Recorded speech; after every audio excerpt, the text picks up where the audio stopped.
आज हम बात करेंगे विल पावर के बारे में और महाभारत के कैरेक्टर भीष्म के बारे में भी।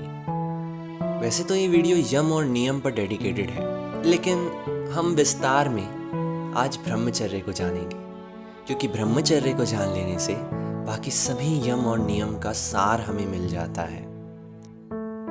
ब्रह्मचर्य दो शब्दों से बना है, ब्रह्मन और चर्य, अर्थात अपना पूरा जीवन, अपना पूरा समय उस ब्रह्मन को, उस पर ब्रह्म को, उस शिव को समर्पित कर देना, उसे पाने की यात्रा में समर्पित कर देना। ये वही कर सकता है जिसमें ईश्वर को पाने की इच्छा प्रबल है, जो सारी इच्छाओं से बढ़कर है, वही कर सकता है।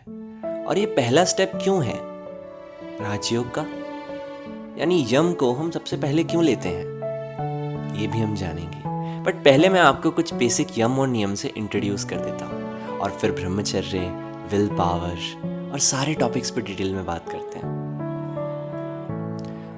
यम का मतलब होता है कंट्रोल करना। सेल्फ कंट्रोल के लिए यहाँ पे यम वर्ड्स को यूज किया गया है। नॉन वायलेंस, यानी किसी भी तरह से किसी को चोट ना पहुंचाना, ना मन से, ना वाणी से और ना शरीर से। अब मैं इन सब के पीछे का लॉजिक भी आपको बताऊंगा कि ये सब हवा में नहीं है, इनके पीछे एक बहुत गहरा रीज़न है। अपरिग्रह, जितना इस शरीर को चलाने के लिए ज़रूरी है केवल उतना लेना, यानी कि नीड्स नॉट डिज़ायर्स। अब आजकल हम अपनी डिज़ायर्स को नीड समझने लगे हैं, ये सबसे बड़ी प्रॉब्लम बन गई है। तो अपरिग्रह बहुत इंपॉर्टेंट हो गया है। सत्य बोलना, हमेशा सत्य बोलना, और ब्रह्मचर्य, ये 5 नियम है। एक्चुअली ये 4 होंगे, लेकिन एक यम है चोरी ना करना। अब मेरे ख्याल से अपरिग्रह में ही आ जाता है। इसके बाद 5 नियम भी होते हैं। क्लीनलीनेस, शरीर और मन दोनों से साफ रहना। शरीर से साफ रहने का मतलब सिर्फ नहाना नहीं होता। आयुर्वेदिकली हमारे शरीर में टॉक्सिन्स भी नहीं होने चाहिए, वात पित्त कफ दोष भी नहीं बनना चाहिए, तो उसका भी ख्याल रखना है। और मन भी साफ होना चाहिए। जिसका मन साफ नहीं वो योगी कैसा। तपस्या, तपस्या का मतलब होता है पेन बियर करना कॉन्शियसली, जिससे हम विल पावर की एक्सरसाइज भी करेंगे, जिसको हम अभी इस वीडियो में आगे देखेंगे। उसके बाद स्क्रिप्चर्स को स्टडी करना, बेसिकली ऐसा कंटेंट कंज्यूम करना जो हमें ईश्वर की ओर ले जाने के लिए मोटिवेट करता है। जैसे आप अच्छे अच्छे यूट्यूबर्स के चैनल को देख सकते हो, उनकी वीडियोस देख सकते हो, उन्हें सुन सकते हो, बुक्स पढ़ सकते हो, हमारे वेद, तंत्र इत्यादि शास्त्रों का अध्ययन कर सकते हो। ये सब स्टडी ऑफ स्क्रिप्चर्स में आ जाता है। और एक नियम मैं ऑलरेडी एक्सप्लेन कर चुका हूँ पिछले वाले पार्ट में, ईश्वर के प्रति समर्पण और उनकी सेवा निष्काम भाव से। और अंत में संतोष, जो भी मिले उसमें संतोष, और अगर कुछ ना मिले तो भी संतुष्ट रहना। ये यम और नियम योगियों की क्वालिटी है।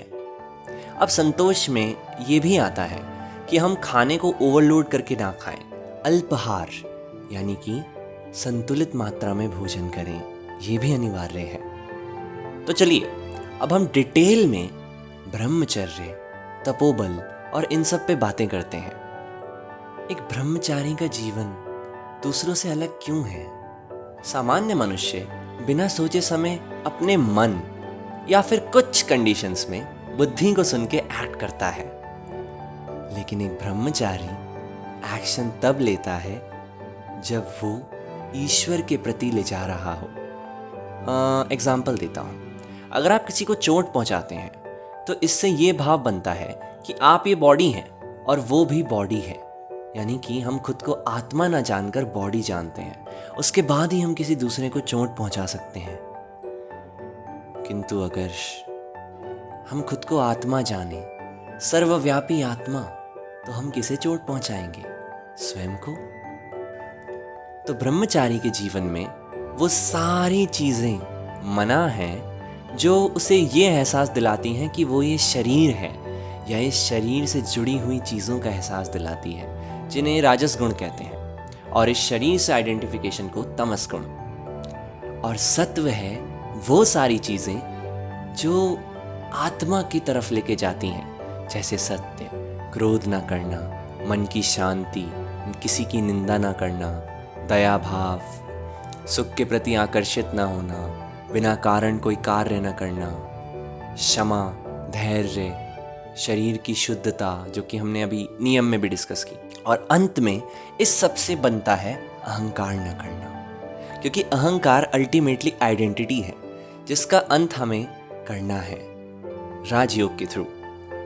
तो आप एक ब्रह्मचारी का जीवन अपनाने से पहले इस बात को हमेशा याद रखिएगा कि जो भी आपको शरीर से आइडेंटिफिकेशन करवा रहा है उसका परित्याग कर दीजिए। चाहे वो मूवी हो, चाहे वो पैकेज्ड फूड हो, नॉनवेज फूड हो, चाहे वो कुछ भी हो, तो आपको पूर्णतः इस ब्रह्मचर्य जीवन का वहन करना होगा।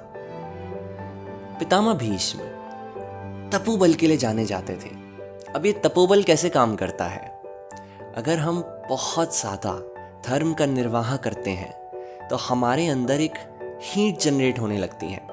थोड़ा सा डिटेल में समझाता हूँ। इंसान का कोई भी एक्शन, छोटे से छोटा एक्शन, उसका रीज़न क्या है? उसका रीज़न है दुख। अब आप पूछोगे दुख कैसे?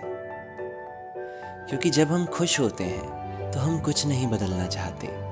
समाधि में चेतना स्थिर होती है, उसमें बदलाव नहीं हो रहा होता। बदलाव तब करना पड़ता है जब हम असंतुष्ट होते हैं। इस असंतोष को काम कहते हैं, यानी सुख के प्रति आकर्षित होना, यानी डिजायर फॉर प्लेजर, या फियर ऑफ पेन, इसे कहते हैं काम। ये हमारी पशु प्रवृत्ति का आधार है और सर्वाइवल इंस्टिंक्ट्स का भी। तो हमारे अंदर एक ऐसा असंतोष है जिसके कारण हम कार्य करते हैं। मैं एक एग्जाम्पल से समझाता हूँ। कुछ समय पहले की बात है, जब मेरा पिछला वाला संस्कृत का बैच था, तो एक लड़का है जो रोज सुबह 4 बजे उठता है, और टाइम चेंज करने को कहा तो उसने लोगों की बात मानकर टाइम भी चेंज किया, लेकिन उसकी क्लास में कोई रेगुलर नहीं आया। आप रीज़न जानते हैं क्या है? अब देखिए, सबकी अपनी अपनी प्रॉब्लम्स होती हैं, बट असली रीज़न है कि उन लोगों के अंदर संस्कृत सीखने का इंटरेस्ट है, लेकिन बर्निंग डिज़ायर नहीं है। मैं थोड़ा सा समझाता हूँ। एक इंटरेस्ट होता है, अगर हमें किसी चीज़ में इंटरेस्ट है तो हम उसे प्रोक्रास्टिनेट करते रहेंगे, एक्शन नहीं लेंगे। डिज़ायर है तो थोड़ा लेट एक्शन लेंगे, पर ले लेंगे, हफ्ते में 2 बार। लेकिन अगर वो डिज़ायर हमें जला रही है, हमें सफरिंग दे रही है, तो हम उस डिज़ायर पर तुरंत एक्शन लेना चाहते हैं। इसीलिए डिज़ायर को बर्निंग डिज़ायर भी कहा जाता है, यानी वो इच्छा जो आपको जला रही है, और यही है रजस की आग। और जब एक आत्मा अपने विल पावर से इसे रेजिस्ट करने लगती है और धर्म का वहन करती है।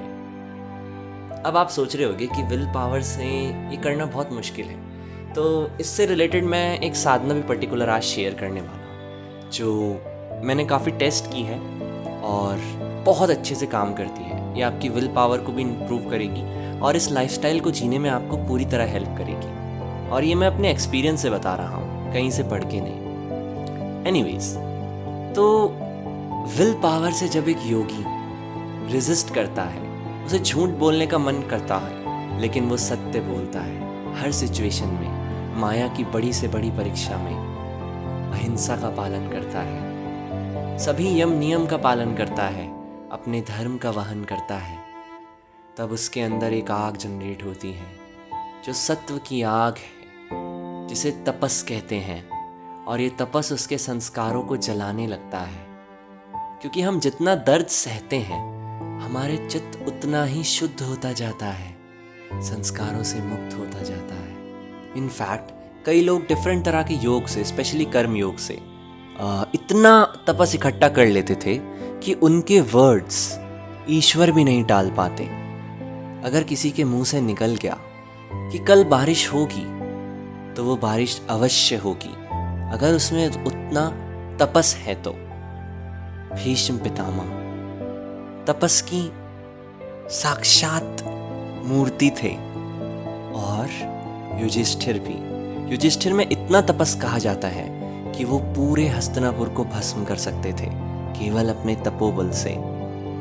अब जितना ज़्यादा तपस होता है उतना ज़्यादा अस्त्र भी स्ट्रांग हो जाते हैं। अगर कोई ब्रह्मास्त्र लो तपस वाला चलाएगा तो ब्रह्मास्त्र उतना ज़्यादा डिस्ट्रक्टिव नहीं होगा, लेकिन अगर उसे कोई हाई तपस वाला इंसान चलाता है तो वो बहुत डिस्ट्रक्टिव होगा। इसलिए भीष्म पितामह अपने ज़माने के सबसे महान योद्धाओं में से एक थे, और भीष्म ही मेरे फेवरेट कैरेक्टर हैं महाभारत में, कृष्ण भगवान के बाद ऑलवेज।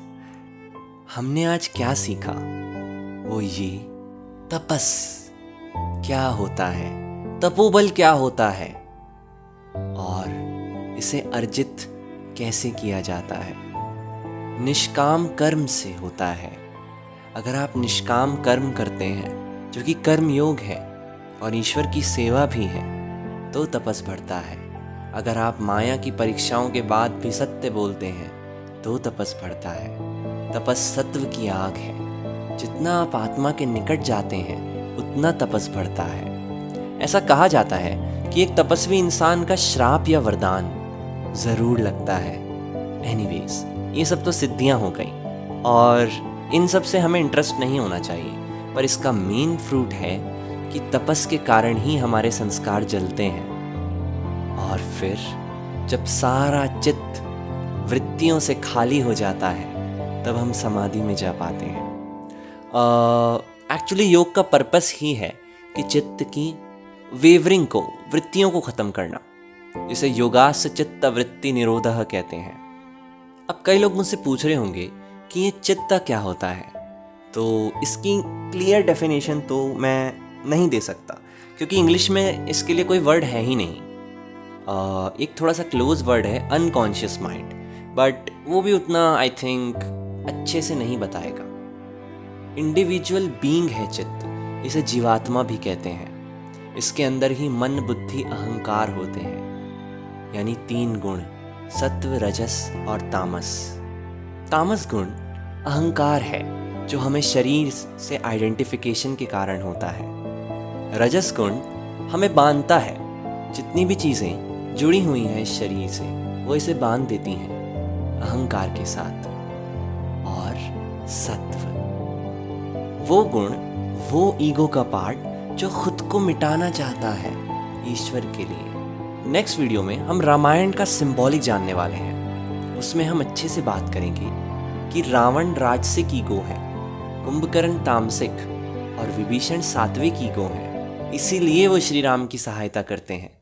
तो अब मैं आपको एक साधना शेयर करने वाला हूँ। ये साधना काफ़ी कमाल की है। तो आप में से कई लोग मुझसे पूछते हैं कि कौन सा मंत्र जाप करें, तो मैंने इसका जवाब दिया ओम नमः शिवाय या फिर ओम नमो नारायणा। ये 2 मंत्र मैंने क्यों बताए, इसके पीछे एक रीज़न है। क्योंकि सपोज ओम नमः शिवाय को पकड़ते हैं तो नमः का मतलब होता है शरीर नहीं हूँ, न का मतलब है नहीं, और म का मतलब है मैं या वो ईगो जो शरीर से आइडेंटिफाइड है। तो नमः मुंह से निकलना चाहिए और आपको बोलना है मन में शरीर नहीं हूँ। शिवाय, शिव सर्वव्यापी आत्मा है, तो आपके मन में निकलना चाहिए सर्वव्यापी आत्मा हूँ। तो मुंह से निकलना चाहिए नमः शिवाय, लेकिन मन में चलना चाहिए सर्वव्यापी आत्मा हूँ। एक माला आपको इस तरह से करनी है, और जब आप ओम का प्रोनाउंस कर रहे हैं तो कोई थॉट नहीं आना चाहिए, पूरा फोकस उस साउंड पे होना चाहिए। मैं सोच रहा हूँ इसकी एक गाइडेड प्रैक्टिस भी बनाऊँ जल्दी, तो देखते हैं। पहली माला आपको ऐसे ही करनी है, दूसरी माला आपको मन में जाप करना है। आप चाहें तो अपने होठ चला सकते हैं, और थोड़ा सा फास्ट करना है, ज़्यादा भी नहीं, थोड़ा सा। और इस बार पूरा फोकस उस साउंड पर कर दीजिए, उसका मीनिंग भी माइंड में नहीं आना चाहिए, सिर्फ वो साउंड, उस पर पूरा फोकस कर दीजिए। और फिर तीसरी माला पहली वाली माला की तरह, यानी ऑड इवन की तरह से करना है। अब आप सोच रहे होंगे कि इस प्रैक्टिस का लॉजिक क्या है। लॉजिक ये है कि जब हम कोई चीज़ बार बार रिपीट करते हैं तो वो हमारे चित्त के अंदर चली जाती हैं, अनकॉन्शियस माइंड के अंदर चली जाती हैं, और अनकॉन्शियस उसे एक्सेप्ट करने लगता है। तो अगर आप 2 घंटे 3 घंटे माला जाप करें, इनफैक्ट 10 माला जाप भी करें, तो आप खुद को कितनी बार रिमाइंड कर रहे हैं कि मैं शरीर नहीं आत्मा हूँ। इससे आपकी विल पावर किस लेवल तक बढ़ सकती है आप सोच भी नहीं सकते। उसके बाद पूरा दिन आपको कॉन्शियस रहना है और ये देखना है, स्लोली करिएगा। और उसके बाद आपको ये देखना है कि कोई भी चीज़ आप ऐसी ना करें जो शरीर की तरफ आइडेंटिफिकेशन ले जा रही है, क्योंकि आप खुद को इतनी बार बोल चुके हैं कि आप शरीर नहीं आत्मा है। अब आपका मन उसे जल्दी एक्सेप्ट करेगा। बट ये डिफरेंस आप पहले के दिनों में एक्सपेक्ट मत कीजिएगा। कम से कम 10 दिन रेगुलर जाप करिए, उसके बाद आपकी विल पावर बहुत इम्प्रूव हो जाएगी। इसके बाद तपस्या पे आते हैं, यानी कि विल पावर की प्रैक्टिस कैसे करनी है। इसका एक आसान तरीका है सांस को रोकना।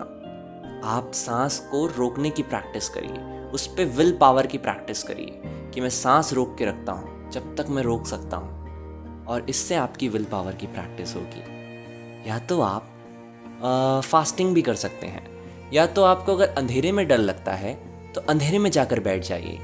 कुछ भी ऐसा काम करिए जिसमें आपको माइंड से लड़ना पड़े और आपकी विल पावर की प्रैक्टिस हो। अब इसको थोड़ा थोड़ा करना है। कई लोग इसमें एक्सट्रीम में चले जाते हैं कि हम 10 साल तक अपना हाथ नीचे नहीं करेंगे और हाथ उठा के रखते हैं। ऐसे भी कई योगियों के बारे में मैंने सुना है जो 15-15 साल तक खड़े रहे, बैठे ही नहीं, और लेटना तो बहुत दूर की बात है।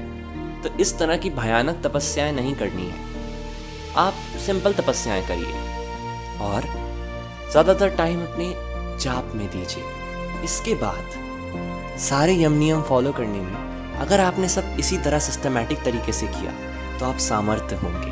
पर मैं ब्रह्मचर्य जीवन के बारे में कुछ और चीज़ें अपनी तरफ से ऐड करना चाहूँगा। एक ब्रह्मचारी का मन 24 घंटे केवल भगवान में टिका है। अगर उसके आराध्य महादेव हैं तो 24 घंटे महादेव, हर जगह सिर्फ महादेव। और खाना भी खाता है तो इसलिए कि शरीर में महादेव का उद्देश्य पूरा हो सके। वो तामसिक खाना नहीं खाता, वो सात्विक खाना खाता है, यानी कि एकदम सिंपल खाना। अगर आप चाहते हैं कि मैं खाने के ऊपर किस तरह से खाना है डिटेल्ड वीडियो बनाऊं तो मुझे कमेंट सेक्शन में ज़रूर बताइएगा। उसमें मैं सारी की सारी हैबिट्स, आयुर्वेदिक हैबिट्स को कंबाइन करने की कोशिश करूँगा जो बहुत इम्पॉर्टेंट है खाना खाते वक्त। उसके बाद शेष बचा समय वो क्रिया योग में लगाता है, यानी कि एक्टिविटी करता है, रिगरस एक्टिविटी। उसमें दूसरों की हेल्प हो सकती है, उसमें कुछ भी हो सकता है। तो ये थी आज की वीडियो जिसमें हमने बहुत कुछ जाना। भीष्म पितामह जैसा डिसिप्लिन अगर आपको चाहिए तो आप इन सब चीज़ों को इम्प्लीमेंट करिए। और हाँ, अगर आपको विल पावर में प्रॉब्लम आ रही है और आप यम नियम को फॉलो नहीं कर पा रहे हैं तो आप उस जाप वाली प्रैक्टिस को शुरू कीजिए। वो प्रैक्टिस काफ़ी पावरफुल है और विल पावर को काफ़ी हद तक इम्प्रूव कर देती है। उसके बाद आपको विवेक का यूज़ करना है। सपोज आपके अंदर काम भावना आ रही है तो खुद को कहिए कि मैं शरीर नहीं हूँ, मैं सर्वव्यापी आत्मा हूँ। अपने विवेक का इस्तेमाल कीजिए। अब ऑफ कोर्स राजयोग विवेक का मार्ग है, हालांकि कई एक्सेप्टिंग मार्क्स भी हैं तंत्र के अंदर, पर उस पर हम किसी और वीडियो सीरीज में बात करेंगे। नेक्स्ट वीडियो में हम जानेंगे कि हमने आज जो कुछ भी सीखा, इतना सब, ये क्यों यूजफुल है आसन को सिद्ध करते वक्त, यानी यम नियम्स के बाद आसन वाले स्टेप में इतना क्रूशियल क्यों होता है, इसके ऊपर बात करेंगे। तब तक के लिए हर हर महादेव।